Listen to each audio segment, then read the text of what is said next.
नमस्कार मित्रांनो, चुकीच्या दिशेला झाडू ठेवल्यानं होतं आर्थिक नुकसान. काय सांगते वास्तुशास्त्र जाणून घ्या. नमस्कार मित्रांनो, श्री स्वामी समर्थ. वास्तुशास्त्रात प्रत्येक वस्तूचं गणित मांडण्यात आलं आहे. त्यामुळे त्या वस्तू तिथे ठेवल्या पाहिजेत असं वास्तुशास्त्र सांगते. झाडूबाबत ही योग्य दिशा सांगण्यात आली आहे. घरात योग्य ठिकाणी झाडू ठेवला नाही तर आर्थिक अडचणींचं कारण ठरू शकते. हिंदू धर्मात वास्तुशास्त्राचं महत्त्व सांगण्यात आले आहे.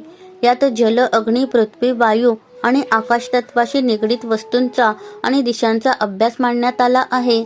त्यामुळे वास्तूत प्रत्येक वस्तूचे एक स्थान आहे. त्यामुळे वस्तू इकडची तिकडे झाली की काही ना काही संकट कोसळतं असं वास्तुशास्त्र सांगते. वास्तुशास्त्रानुसार ज्या घरात स्वच्छता असते त्या घरात देवी लक्ष्मीचा वास असतो. त्यामुळे घरात कायम स्वच्छता ठेवावी. त्यात झाडू देवी लक्ष्मीचं प्रतीक मानलं जातो. त्यामुळे घरात झाडू योग्य दिशा आणि योग्य स्थानी ठेवणे फायद्याचे ठरते. त्यामुळे घरात सुख समृद्धी राहते आणि आर्थिक अडचणीही दूर होतात. झाडू ठेवण्याची योग्य दिशा आणि स्थान चुकीचे असेल तर अडचणींचा सामना करावा लागू शकतो. त्यामुळे योग्य दिशा आणि स्थान माहिती असणे आवश्यक आहे. तर जाणून घ्या.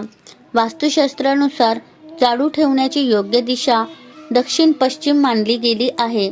धार्मिक श्रद्धा आणि वास्तुशास्त्रानुसार दक्षिण दिशेला झाडू ठेवल्याने घरात प्रसन्न वातावरण राहते. तसेच देवी लक्ष्मीची कृपा होते. येणाऱ्या अडचणीही दूर होतात. त्यामुळे या दिशेला झाडू ठेवणं फायद्याचं ठरतं. तर तुम्हाला या दिशेला झाडू ठेवणे शक्य नसेल तर तुम्ही पश्चिम दिशेला झाडू ठेवू शकता. या ठिकाणी झाडू ठेवणं शुभ मानलं जातं. तसेच झाडू ईशान्य, उत्तर, पूर्व, आग्नेय दिशेस ठेवू नये. यामुळे घरात अडचणींचा सामना करावा लागू शकतो. तसेच घरात वास्तुदोषही निर्माण होऊ शकतो. दरम्यान झाडू बेडरूम, पूजाघर आणि स्टोअररूममध्ये देखील ठेवू नये.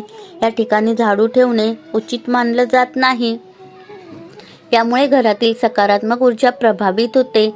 इतकंच काय तर झाडू मारताना किंवा तो ठेवला असताना तो ओलांडता कामा नये. इतकंच काय तर घरात झाडू ठेवताना त्यावर कोणाची नजर पडणार नाही अशा ठिकाणी ठेवावा. धन्यवाद.